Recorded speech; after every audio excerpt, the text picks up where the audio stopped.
Hello and welcome to Steve's Vintage Model Builds. I'm going to do my best to sit still today.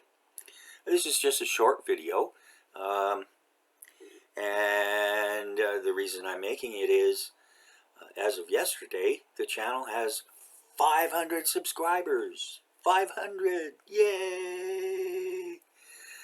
So I wanted to thank everybody very much, and I've said it before, and I'll never stop saying it. Uh, I got back into the hobby just about a year ago, as far as assembling model kits and so forth was concerned. And the entire community's been just fabulous. And it's been a terrific experience for me. It's been great for my life. The fellowship, the learning, learning new techniques, learning new things.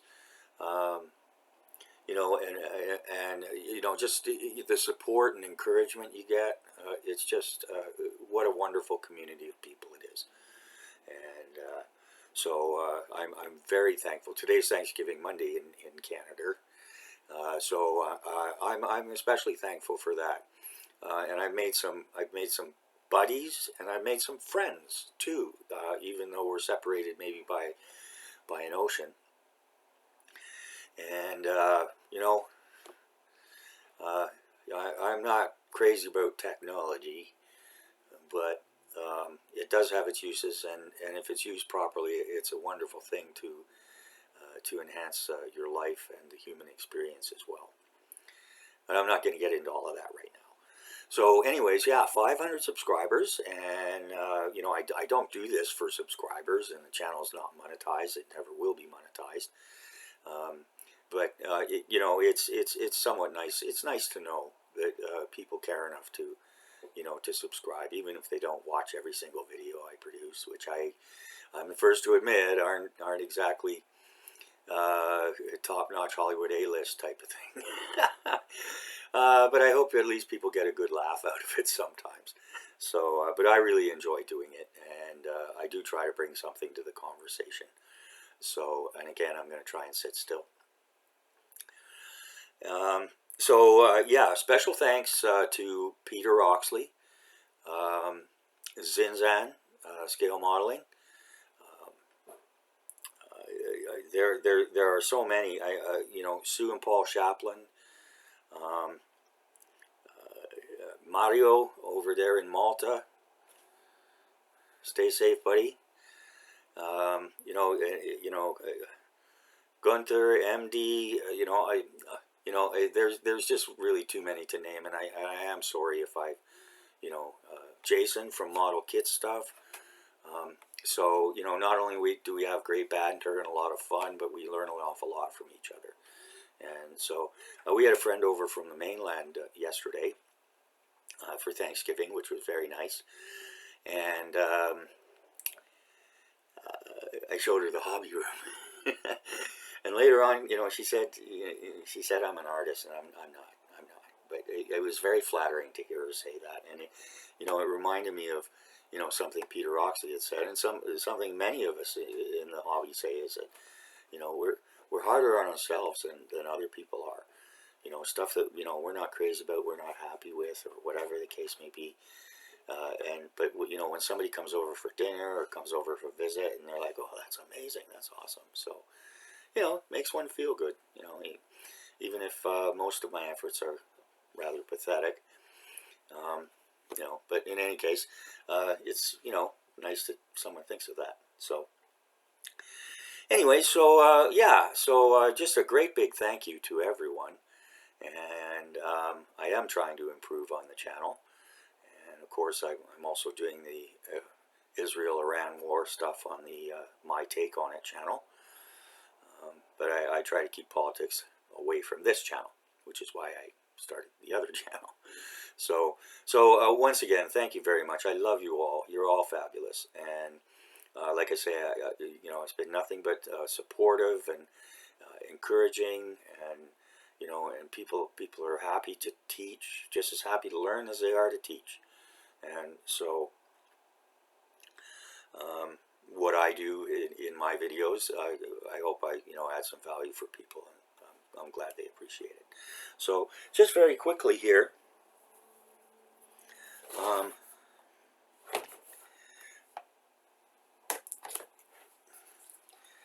as we all know, little Lord True-Poo and his apparatchiks, his Trudocrats, banned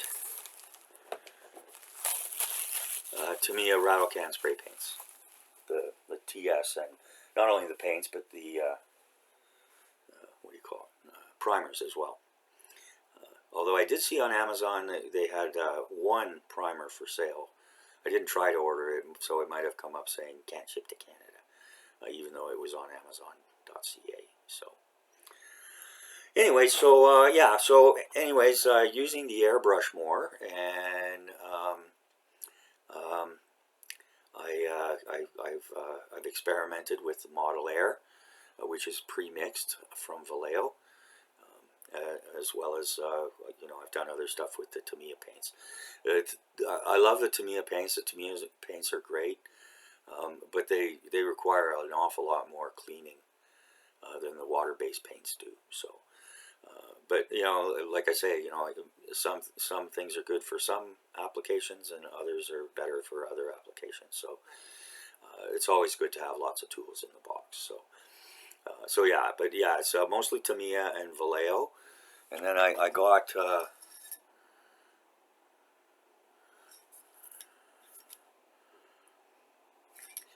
this at the hobby shop, On Point, and it's purple, kind of a metallic purple, and oh yeah, and this was a Vallejo surface primer as well, and I got the AK Streaking Grime, which I haven't used yet.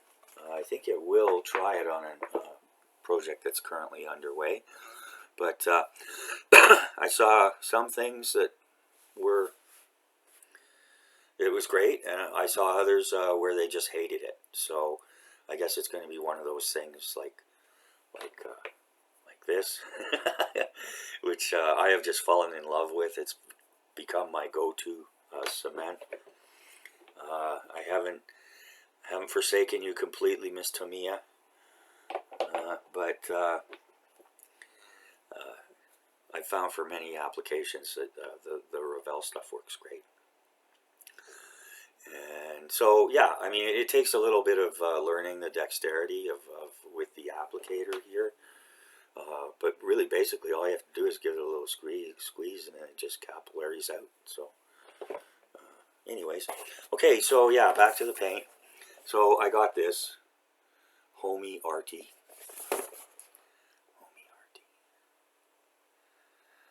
My goodness, the things we do for our hobby. Yeah, anyways, Homie Artie. What's the name of that Japanese dance group? Oh, I should know. I really like them. Not only are they really cute, they're really talented. Avant-garde, that's what it is. Yeah, avant-garde. Okay, so here we get a 30 water-based acrylic airbrush paints, plus 3 things of thinner. And as you saw, I'm just opening this up for the first time. They all sit in a nice little plastic rack, and we've got metallic blue. There weren't a lot of white.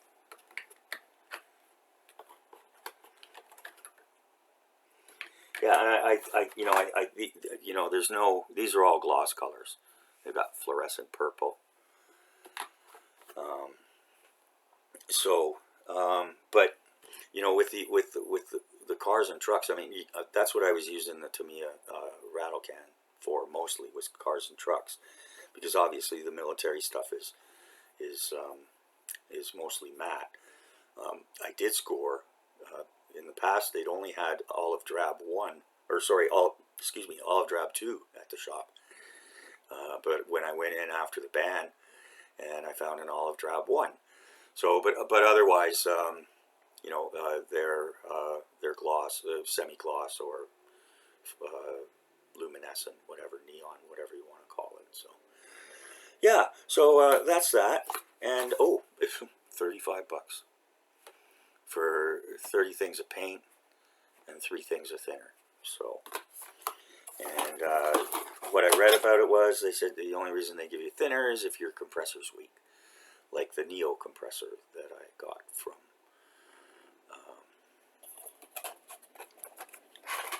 the airbrush. The Iwata airbrush was fabulous. Still is. It's fabulous. I love it. But yeah, the compressor just wasn't cutting it. So, anyways, I got the new TimberTech one, and it works beautifully. It's lovely, and it's got plenty of power.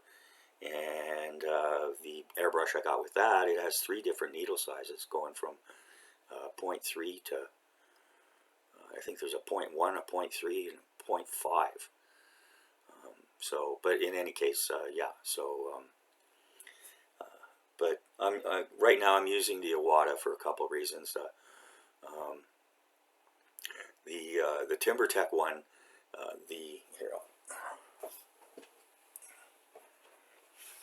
this is the Iwata,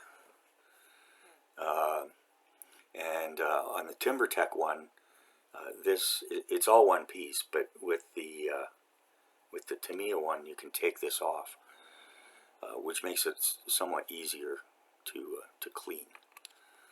And so, anyways, but wrong aperture, Steve. Hopefully, I didn't kill my needle. There we go. And so, yeah, and I mean, both are double action and everything. But I was using the Iwata, and I guess I'll get around to using the TimberTech one too. So yeah, so that's it for today. As I said, just a short video. I just wanted to give a shout out and a big thank you to everybody. I really can't say enough about how wonderful it is to have found such a great community, and that's about all I can say without getting too mushy about it. So, like I said, love you all, love you guys, love you girls, and we'll be seeing you around. Bye now.